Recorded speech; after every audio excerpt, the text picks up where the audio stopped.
You're muted, Adam. There we go. Sorry. Hopefully everybody can hear me now. I know Daisha can hear me, which hopefully means that everyone else can hear me. Thank you all for joining us this afternoon. Hopefully where you are, it's not too terribly hot like it is in the Oxford, Cincinnati area. We're dealing with some blistering heat for the last week or so. My name is Adam Drawley. I'm one of the associate directors in the Cliff Alexander Office of Fraternity and Sorority Life and Student Activities. And joining me today is... Hey everyone, my name is Daisha Harris. I'm the assistant director in the Fraternity and Sorority Life office. So we have several other staff members in our office who work with Fraternity and Sorority Life and they take on a bunch of different other responsibilities within our office, but we are the ones tasked with doing the presentation today. We have a rather short-ish presentation for you all just to kind of give you an overview of Fraternity and Sorority Life at Miami, and then we'll open the rest up for questions. So hopefully you have some questions. If you do have questions as we go, and even at the end, if you could post them in the chat box so that we can see those, and we will get those answered at the very end of the presentation and continue to answer questions after that. So without further ado, we will go ahead and get started. Okay, so I'm just going to start by talking a little bit about our community. So the Fraternity and Sorority Life community at Miami University is known as the mother of fraternities for several reasons. We have a really robust fraternity and sorority life on campus. We have 5 fraternities and sororities that were founded at Miami, which the mother of fraternities names came from. So we have 5 alpha chapters. And then our spring 2020 membership numbers are here. So we have 49 chapters. We have around 4,800 chapter members, which makes up about 30% of Miami University's campus. So we have a really large Greek life on our campus. And then we have 3 councils within our community: IFC, NPHC, and Panhellenic.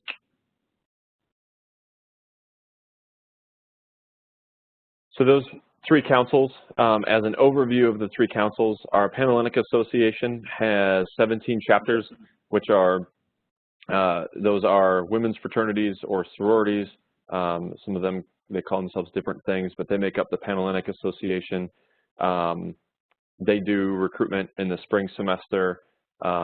Their average chapter size is above, or would be somewhere between 180 and just over 200 after recruitment.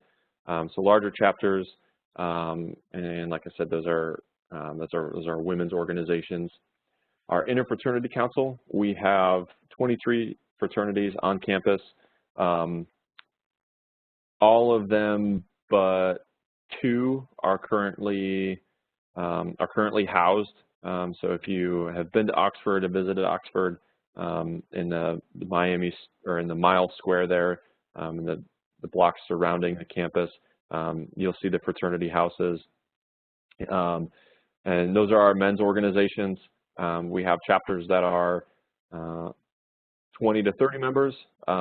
We also have chapters that are significantly larger, and after recruitment, they will be right around 120 members. So a little bit more diverse in the size than the women's organizations, but again, these are our men's fraternities. And our National Panhellenic Council, which is our historically Black Greek letter organizations, we have 7 chapters on the yard or on campus. Currently at Miami, our average chapter size for organizations in this part of this council is significantly smaller than our Panhellenic chapters or our IFC or Interfraternity Council chapters. The average chapter size is around 5 or 6, depending on semester and year. So I know I mentioned that our IFC chapters, all of them except for 2 currently have houses. Our Panhellenic chapters do not have houses off campus. They live on sorority quad, and they all have chapter suites that they're able to use for chapter functions.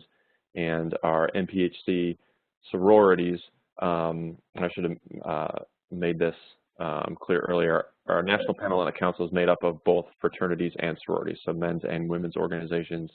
Our women's Panhellenic, or our NPHC sororities also have chapter suites that they're able to use in the sorority quad as well. Okay, so here's some statistics about our community. I actually said this in the first slide, so I didn't realize we had this twice, but I'll say it again. So how many students are in our community? This one says 5,100. So it really depends on the semester. The spring semester is when IFC and Panhellenic does their formal recruitment. So those semesters will have more members normally once those recruitment periods are over. So we kind of cap at a little bit above 5,000 members. And then there's our chapters, and then there's our average sizes for our organization. All righty. So we always get a lot of questions about recruitment. How do you join? We feel like that's one of the most common questions that we get asked. It's the web page that gets visited the most on our website. So I'm going to go ahead and run through just a very high-level overview of what each recruitment or intake process looks like for chapters in each council. So for our interfraternity council, our men's fraternities, they have spring formal recruitment in order to join. And before I jump into a little bit more specifics, in order to join any Greek letter organization at Miami or any social Greek letter organization, students have to have completed 12 credits at Miami and have to have a 2.75 GPA. So we call it deferred recruitment for IFC and Panhellenic, allowing students to obviously achieve the GPA and the minimum credit hours. So spring formal recruitment, that's the first time that freshmen are able to join a IFC or Panhellenic chapter. For men's recruitment, it actually starts the Sunday before classes begin. So in the spring of 2021, classes will begin on January 18th. On Sunday the 17th, men's recruitment will begin, and it will be that very first week back. Recruitment events generally happen in the evenings and night. For our National Panhellenic Council, it's not referred to as recruitment, it's referred to as membership intake. The dates vary based on the organization. So it's very common for members to join as sophomores or juniors for our NPHC organizations. Don't usually see freshmen their second semester affiliate, although it's not completely unheard of. It does happen, but generally students that join NPHC chapters will go through the intake process either their sophomore or junior year. Like I said, the dates vary by organization, so it doesn't mean that the organizations are always conducting their intake process in the fall or in the spring. It really varies, and the best way to get information about what organizations are conducting intake is to attend informationals and contact the individual organizations or the council. For Panhellenic Council, very similar to our Interfraternity Council, it's spring formal recruitment. Their recruitment process is very formal. It begins just after men's recruitment finishes up. It takes place over the course of 2 weekends. So it'll go, it'll start on it'll go Thursday, Friday, Saturday, Sunday. There will be a break until the following Thursday, and it'll be Thursday, Friday, Saturday, Sunday, or Thursday, Friday, Saturday. That'll conclude the recruitment process for Panhellenic. So that is, like I said, that is a high-level overview. Dates.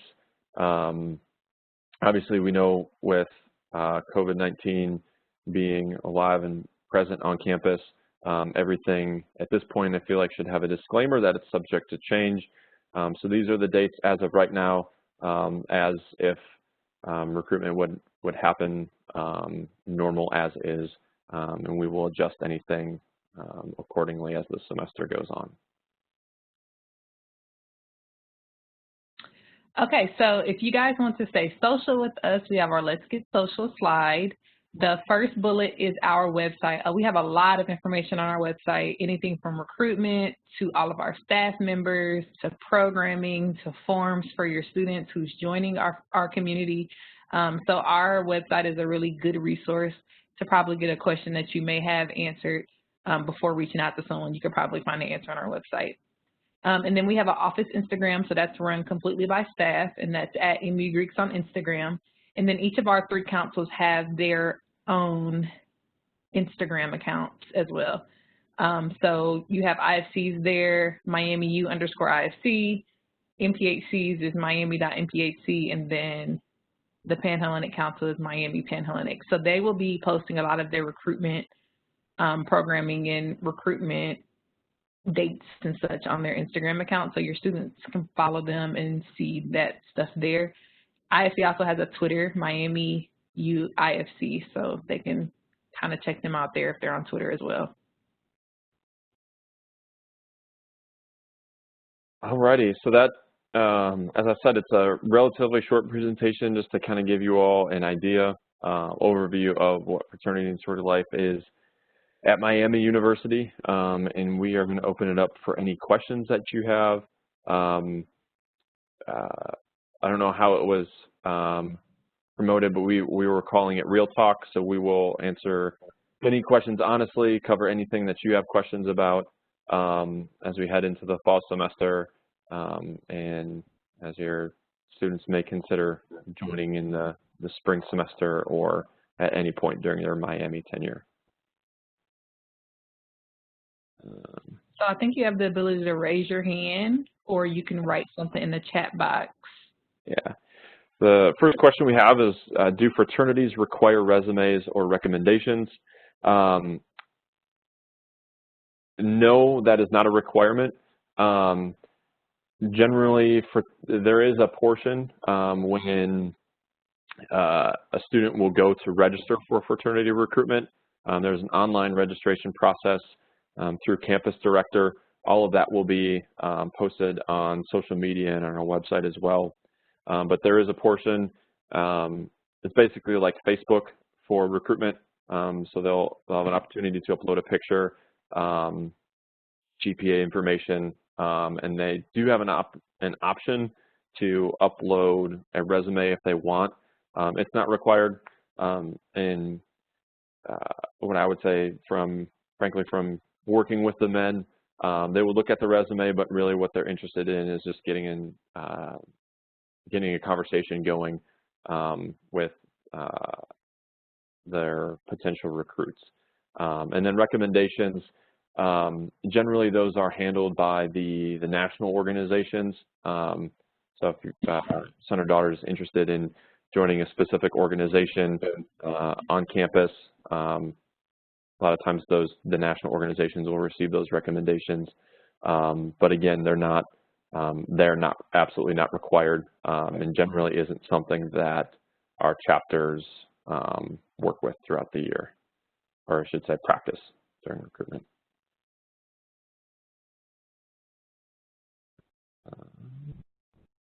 And the next question is about legacies. So I kind of alluded to it in my previous question about recommendations.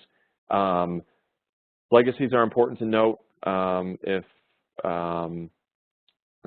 your son or daughter has generally we define legacy as any parent who is affiliated with an organization, or some organizations consider, I would say, parents or grandparents, but also some organizations consider aunts, uncles, cousins, brothers, or sisters.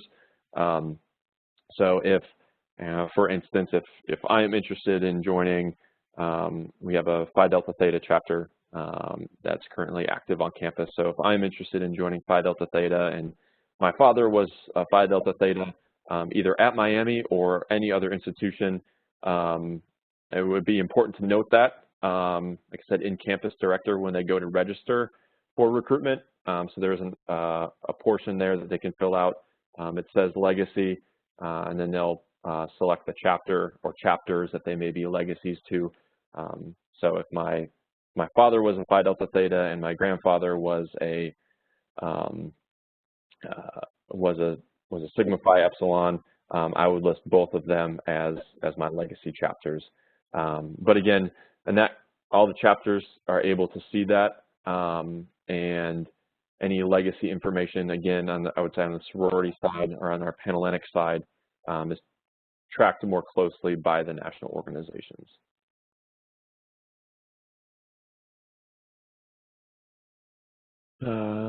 We have a question about Phi Kappa Psi being active on campus. Phi Kappa Psi is currently not active on campus. We don't know when they will return to campus. We've been having conversations with their national organization, but at this point, there's not a date set for their potential return to campus.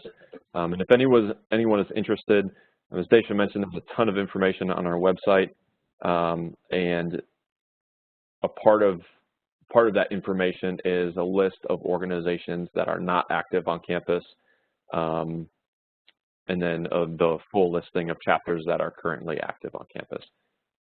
So obviously students are only eligible to join organizations that are active on campus. Adam, I have two questions in the Q&A box. I don't know if you can see the box. I can't see the box that you can see, so I'll just answer those really quickly. So the first question is, how early do the dorms open in January since recruitment starts that Sunday? So classes begin on January 25th in spring 2021. So they'll have access to the dorms the weekend before, and then the recruitment wouldn't start until after that. So they can move in just a regular time and be all good to go for formal recruitment for Panhellenic. And then the second question is, what percentage of sorority members live in the sorority dorms? If a freshman joins in the spring, is the first opportunity to live in the sorority dorm would be fall of sophomore year. So to answer your question, yes, that will be the first opportunity for them to live in the learning community for Panhellenic members. So we have a learning community specifically for Panhellenic chapters. We have 5 dorms that those sorority members live in for that first year to kind of build community amongst the members.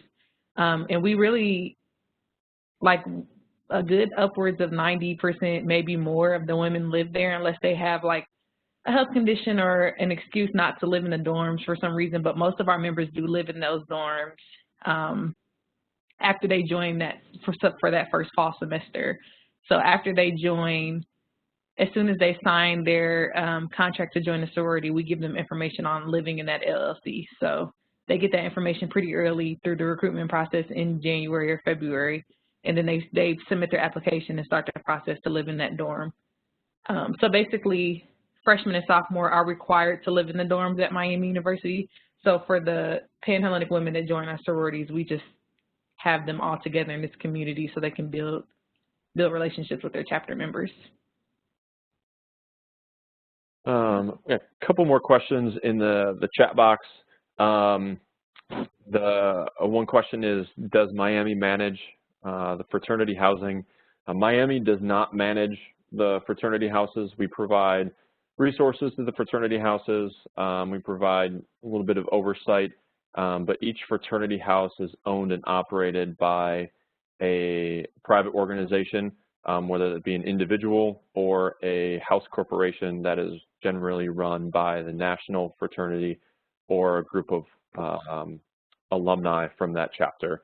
So they have private LLCs that manage and own those properties, and they're the ones that that have direct oversight. They have the most they pull with the houses. Now our office does, like I said, provide a lot of support to those groups as well as the men living in the chapter houses. So it is a good working partnership. Our next question is about the benefits of joining Greek life. So what are some of the positive aspects to joining? I think first and foremost is, and Daisha, if you want to jump in at any point here, feel free, because it's a big question, and there's a number of different ways that you can answer it. But like I said, I think the first and foremost is you get connected with a community on campus. Miami has a great tight-knit community. Joining any organization, you are going to be joining individuals who you're going to get to know. It's sort of a smaller community within a larger community. You get connected to those men or women in the chapter. You get to know them really well. Those are the people that will be, could become lifelong friends. They oftentimes form the support system for the individuals that choose to join. And while it's not exclusive, while that is not exclusive to people who join fraternities and sororities, there is a, let's say, we find that students really find a sense of belonging with their fraternities or sororities, or the fraternity or sorority that they choose to join. All of our organizations are also values-based, so oftentimes you may not hear that mentioned first and foremost if you were to talk to your student about the values of the organization, but they all have values that they practice, they talk about, and those values guide the mission and vision for the organization. So during recruitment or during the membership intake process or during some of those informational meetings are times when organizations will highlight the values that their organizations were founded on. I would say too, beyond the community they're able to create within Miami, after they graduate, there's a national community of membership that they have access to. So just saying you're in a fraternity and sorority, like it's a connection that allows you to meet new people, and it allows you to go to different conferences and attend different national organization programming. And it's a lot larger than just Miami, and it's given our students a lot of opportunities outside of the small Oxford bubble to meet new people and to create connections with individuals of their chapter and other chapters as well. The next question is, does Miami have a high percentage of students participating in recruitment, and is there pressure to join? With our community being a rather large percentage, we do have quite a few students participate. We have close to 2,000 students, probably over 2,000 students participate in some form of IFC or panel recruitment in the spring semester, so it is a good portion. I think sometimes students get they stress themselves out a little bit unnecessarily, I think, with thinking about Greek life is the only thing to do, because our Greek students are everywhere. They do a lot. They provide a lot to the community. They're always doing programs, hosting programs on campus, off campus, and sometimes it can feel like Miami is significantly more Greek than it actually is. But 70% of our students of Miami students are not affiliated.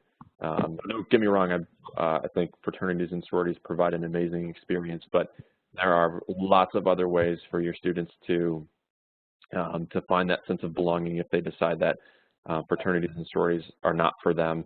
If they choose to participate in the recruitment process and decide not to affiliate with an organization, that is totally fine. They still have an opportunity to affiliate at a later date.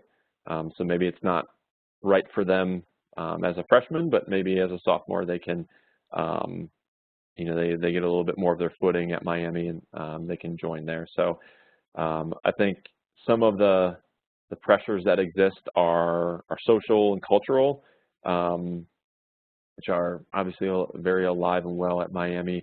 But if you're talking with your student, it is not, I would say it's not a, it may feel soul crushing to them at some point if they don't affiliate with an organization, but there are more opportunities to get involved, but not just to get involved, but also to affiliate with an organization. There's a question about fees. Every organization has fees or dues to be a member of the organization. Dues cover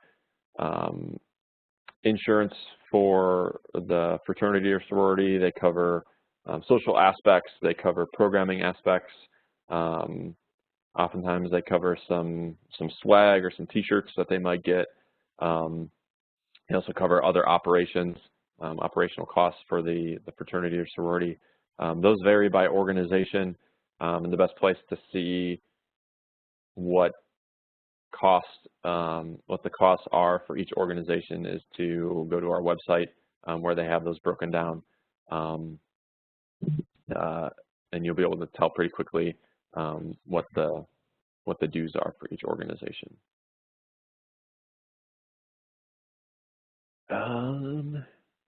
Okay. Question about the fraternity recruitment process. Explaining a little bit more what that's like. The fraternity recruitment process, guys will register on Campus Link. Our fraternities will get that list. They will be able to see all the men who are registered, and then they will, it's been my experience that the guys that register, the guys in the chapter have already met those guys. Many times they've already met most, if not all, of those guys during the fall semester, just whether it be in class, on campus, off campus, the library, wherever. So the recruitment process is pretty casual for the men. We have what's called open houses every night starting at 6 p.m. to 9 p.m. And guys can go to whatever chapter they want to.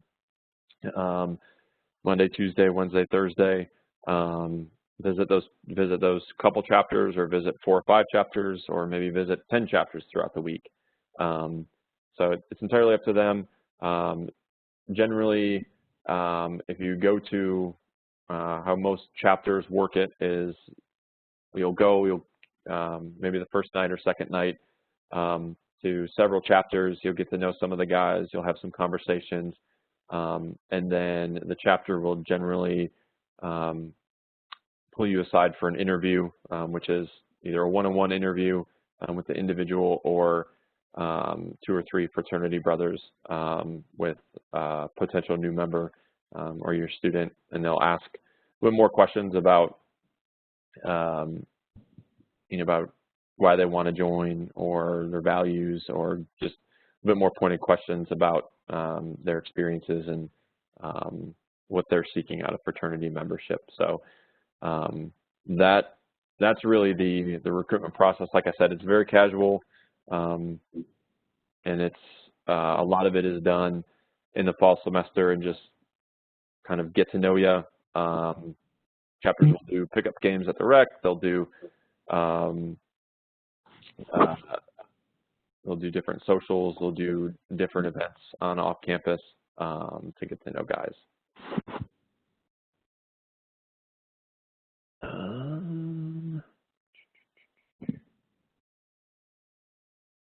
Okay, cover the interviews.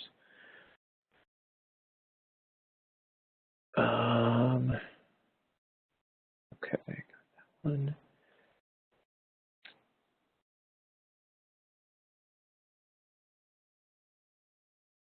So the question about recruitment starts in January. Are there events prior to that? Any events that happen prior to that would happen in the fall semester. So our interfraternity council that manages all the fraternities and recruitment will host this fall will obviously look a little bit different, and we're still determining kind of what that looks like. But the Interfraternity Council will do several things throughout the semester that encourage freshmen to get to know the chapters and encourage chapters to come out and get to know the freshmen a little bit more. So those are the formal events that the Interfraternity Council hosts for the entire fraternity community. Each chapter may do and will likely do individual events throughout the fall semester to get to know guys. Like I said, it really varies depending on chapter, but generally it's come over and hang out. Let's watch football. Let's watch Monday Night Football. Let's watch baseball game. Let's do go and do something. Go to the rec and hang out, or meet up on campus somewhere else. I have another one, Adam. Okay. It says, what's recruitment like for women? So our women have two options. They can join a Panhellenic sorority, or they can join a National Panhellenic sorority, which is our NPHC historically Black sororities. So if they want to join a historically Black sorority, they'll go through a membership intake process, a very small, intimate process with the organization that they want to join. So they would express interest in whatever organization they want to join, and then they tell someone in that organization that they want to join, and then they start the process there. So there's normally an interview, application, you pay your fees, go through some sort of education, and that's how you become a member. The sort of opposite happens if you want to join a Panhellenic sorority. So we do the formal Panhellenic recruitment in January, February, and that's a really large process. We have over 1,100 women go through that process. So it's like the largest student process that goes on Miami's campus. So we have 1,100 women going through recruitment at the same time. At the end of that, we normally place around 900 women in sororities. So all of those women are required to see every chapter at least once, and then they go through 4 rounds of recruitment, and after each round, their options drop down to the sorority that they felt most comfortable at, and that the sorority, and it's like a mutual process. So sororities rank them, they rank sororities, and then by the end of the process, they should have 2 sororities on their list that they join, that they visit for that final round, and then after that, they rank the sororities in the one in which they want to choose. So we try to make it a really mutual process for the potential new member that's going through, and we try to make it as smooth as possible because we have so many women going through at the same time. And then by the end of the process, they're placed into the sorority that they have ranked and matched with on bid day. They run home to their sorority, and then after that, they start their education process. And then by the end of the semester is when they are initiated through the ritual. So if you have any specific questions about any of that, I know it's confusing, but if you have any specific questions, I'll be willing to answer. Okay.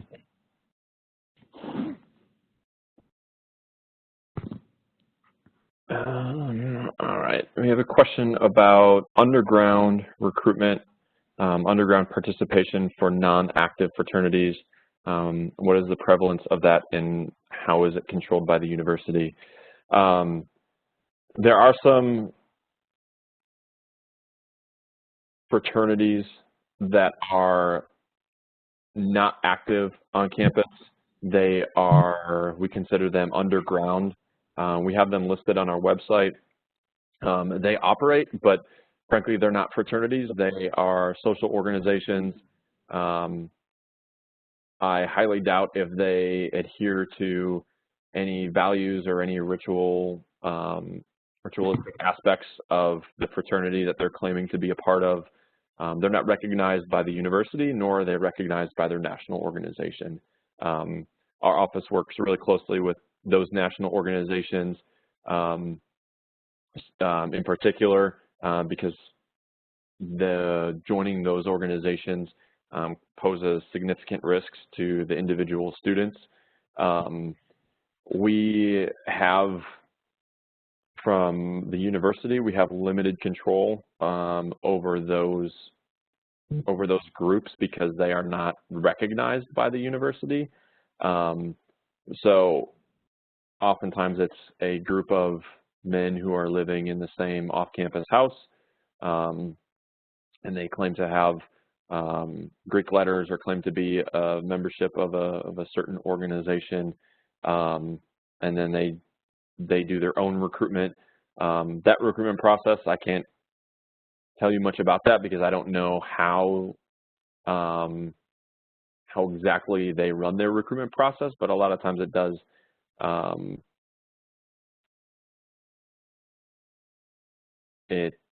the main aspect for their recruitment is socializing in parties. So it's, like I said, there's significant risk to joining those organizations because there's no insurance that any one of that the organization has collectively, like recognized active fraternities on campus do.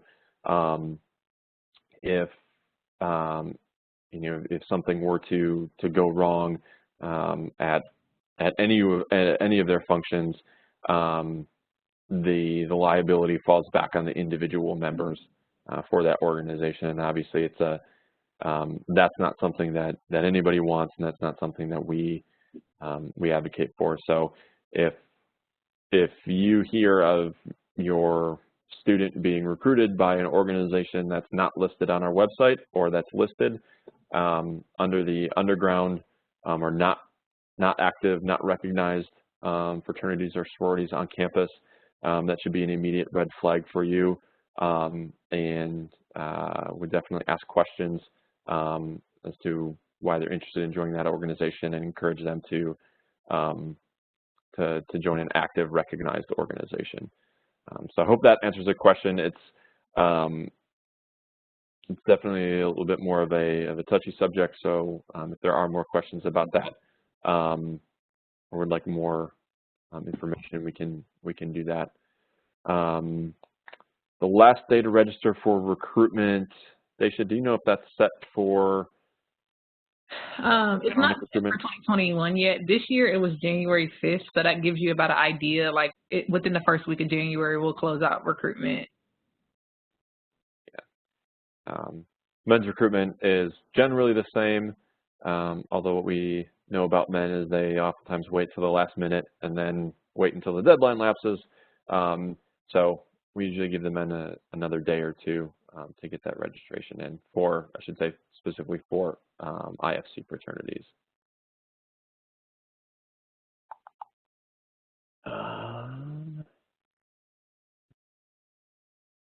What attire should students come prepared with? So I was gonna say, one of the things Panhellenic has done in the past is it's called a reverse fashion show. And what it does is it kind of shows the women who are going through recruitment, like just examples of outfits to wear while going through recruitment. The men are a little bit more relaxed. You don't really tell them what to wear, they wear whatever.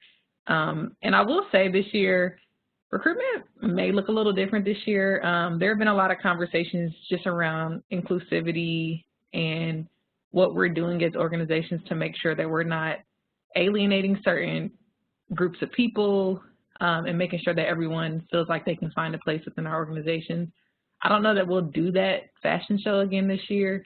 I know they did Pinterest boards in the past, but honestly, like I wouldn't be surprised if we're moving toward a model where we want to be an accepting and inclusive community, and we want your students to feel welcome in whatever they're comfortable in. Like we don't want people to go spend a bunch of money on outfits and try to, create a persona of something that isn't really truly them.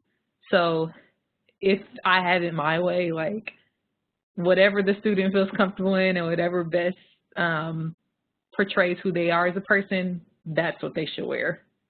And if they are getting a different signal from a specific chapter, then that's probably not the chapter that they'll want to join.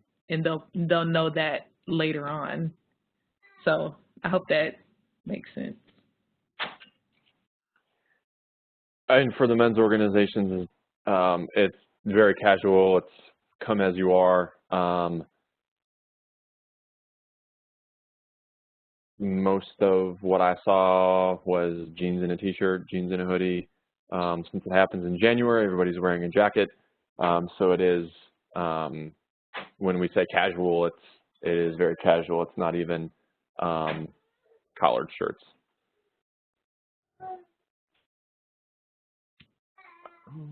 Righty. Sorry, I have a little one that just woke up from nap.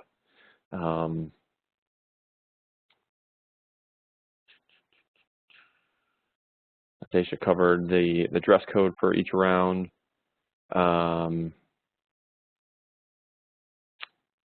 See a question about, so the blazer and ties in the past are not the standard. No, they're not, although oftentimes what you'll see in the chapter houses, when you walk in, you'll see the big composites with the men or women listed on there, and they'll all be wearing the same thing. They're not required to buy a navy blazer and a tie. For IFC organizations, a lot of those guys, they share the navy blazers and they just pass the blazer and pass the tie to take their picture. And same thing for our Panhellenic organizations. They will, they'll get a shirt to wear or just a covering to wear for those pictures. So those are definitely not the that's not the standard attire. And once they're in their organization, they'll have like ritual ceremonies where they have to wear all white, or formal chapter meetings where they have to have on their blazer and their tie. So like once they're in the organization, then they'll have things that they'll have a dress code for. But prior to joining, we're trying to kind of eliminate that, whatever barriers are in place for people to join our organization. There is a question in here about describing cross-cutting of a scenario of a student not getting into a fraternity. I'm not familiar with the term cross-cutting. Daisha, are you familiar with that term at all? No. What? Okay. So what's the question again? It was, can you describe cross-cutting of a scenario of a student not getting into a fraternity? So the person, person who posted that, if you want to message me or message the chat and explain that a little bit more, and hopefully we can get you a little bit more of an answer for that. Is there any other questions? I think that's it in the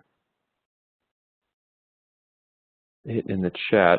If you feel like we haven't answered a question or would like us to elaborate more on something that you either posted in the chat or the Q&A portion, feel free to, as Daisha said,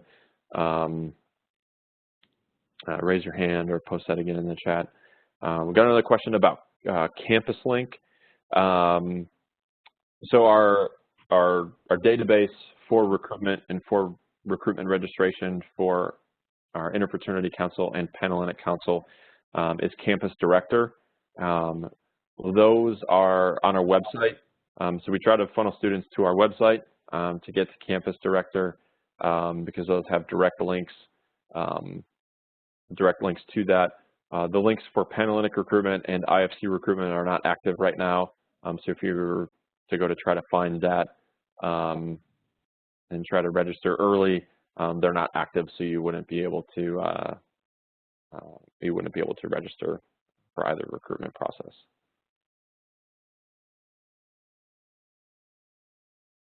I think I found the definition of crosscut. I looked it up because I was curious. Okay. It looks like if cross-cutting were to happen, it would be where a woman wouldn't receive a bid during the Panhellenic process because they were too low on the two prep sororities list. IFC doesn't use a formal, like they don't go that far into a formal process, so you wouldn't really have to worry about that on the fraternity side. On the women's side, if they put down if they put down a preference, if they maximize their, so say they go to two preference parties, as long as they rank both of them, we'll make sure that they get in a group, in one of those groups. So that doesn't really happen a lot anymore like it used to, I would think. But definitely, like at Miami, we make sure that if they maximize their options, that they're able to join a group.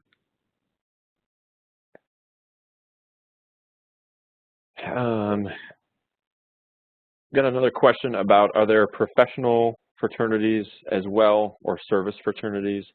There are a lot of students who join a professional or service fraternity may also be affiliated with a social fraternity or sorority. All 47 fraternities or sororities that we are talking about today in our community are considered social fraternities and sororities. But there is a whole ton of other service fraternities, business fraternities specific for the business school.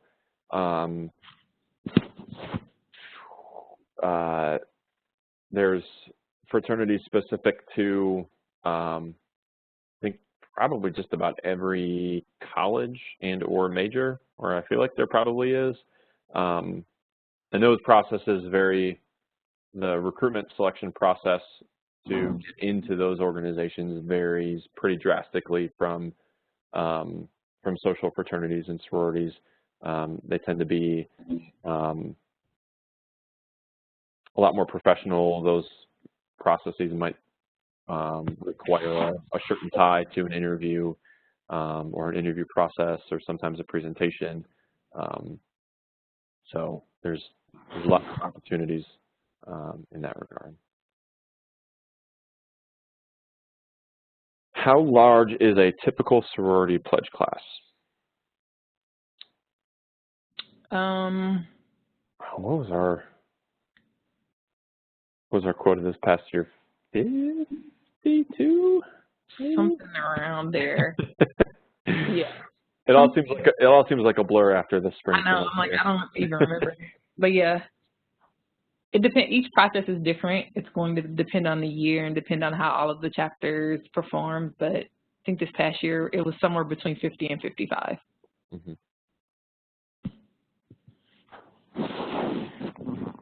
Or fraternity class. So fraternities, very similar. There were some fraternities that I would say, just based on the fraternity size, like our average chapter size is in the high 60s. But like I said, we have some fraternities that are 30, 40 members that they may take a new member class of maybe 8 or 10, or 8 to 15. And then we have some fraternities that are significantly larger, and they will take a new member class of 35 to 45. So there's a larger range on the fraternity side than the sorority side. And our NPHC fraternities and sororities, they may conduct membership intake for one person, or it may be up to a handful of individuals. But generally, those new member classes are all significantly smaller than what we would see on the IFC or Panhellenic recruitment process.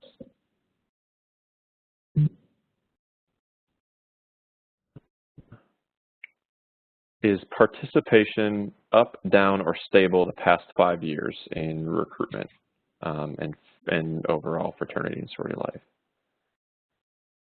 For the past 5 years, we're on the past 5 years. Yeah. Which doesn't match the national trend, so we're just, I don't know what we're doing so differently, but like this was a big year for fraternity, right? Yeah. Yeah, this year for fraternity recruitment was the largest since 2013. And this was like, for Panhellenic, it was like the second or third largest within the past couple of years. So we're doing really well when it comes to those two recruitment processes.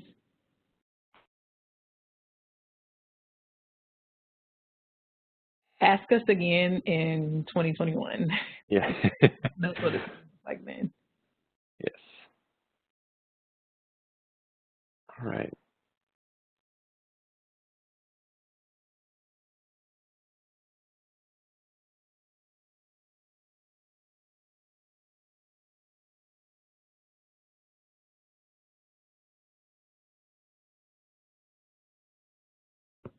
Well, we will give another 1 or 2 minutes for questions. If people want to ask any last-minute questions in the chat box, but feel free to jump off. And we appreciate you all taking time today to hear more about fraternity and sorority life. And please encourage your student and also yourself to learn more about the process and learn more about each council, each chapter, and what the experience has to offer before making that decision. We will, any other questions arise, please feel free to reach out to our office at any point in the future. Yes, thank you guys for joining us today. Thank you.